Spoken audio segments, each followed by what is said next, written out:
Hayatım. Ha bebeğim. Bize şarkı açsana. Çok sıkıldım da. Açarım ama bu sefer Kürtçe olsun, tamam? Tamam, olur.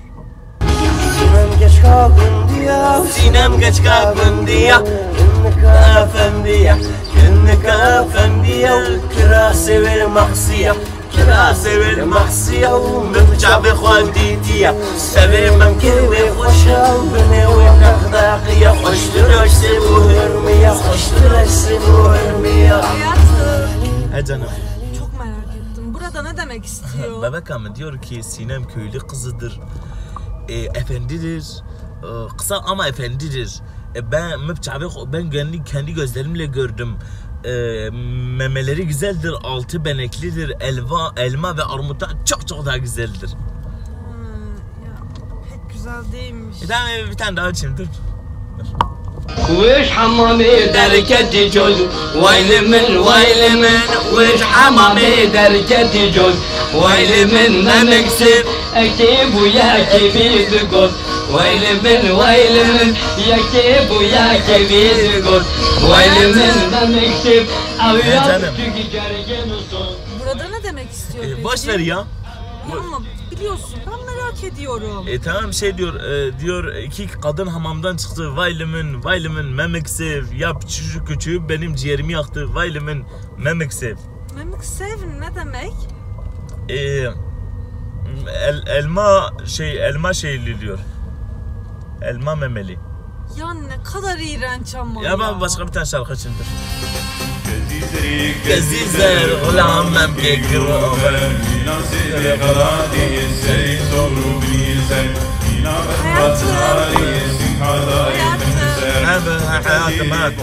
Hayatım gay ha. Peki bu şarkıda ne demek istiyor? Bu şarkıda diyor ki sarı örüklü kurban olduğum. Ne? Ne kurban olduğum. Anlamıyorum hayatım. Diyor ki memelerine kurban olduğum, halat elmaları gibi başı kırmızı altı sarı, ondan sonra diyor ki dağlarda beyaz kar gibi, ona ağaç gölgesi gibi, hatta bahar peyniri gibi böyle sıksan su çıkıyor, sıksan. Ya ne kadar saçma ve iğrenç. Ya bebek amel, şimdi şöyle, senin kültüründe belki saçma olabilir, sabahtan beri saçma diyorsun, iğrenç olabilir ama bizim kültürümüzde öyle değil. Bizim için meme kutsal bir şeydir. Yani cinsel bir obje değildir. Ya ama sürekli meme. Ya ama meme kutsaldır, biliyorsun. Yani meme bereketi simgeler.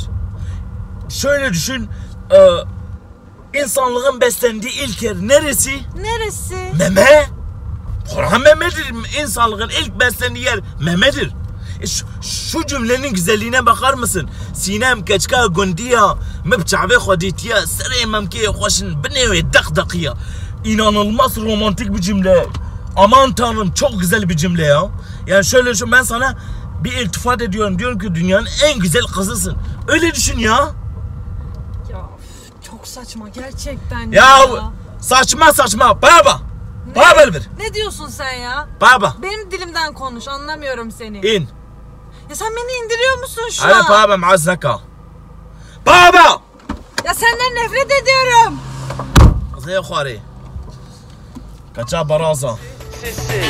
دام شهدمك Kavlamım. Dam şöhtemim kavlamım. Kadma sersin gibi, kadma khira khulina. Kadma sersin gibi, kadma khira khulina.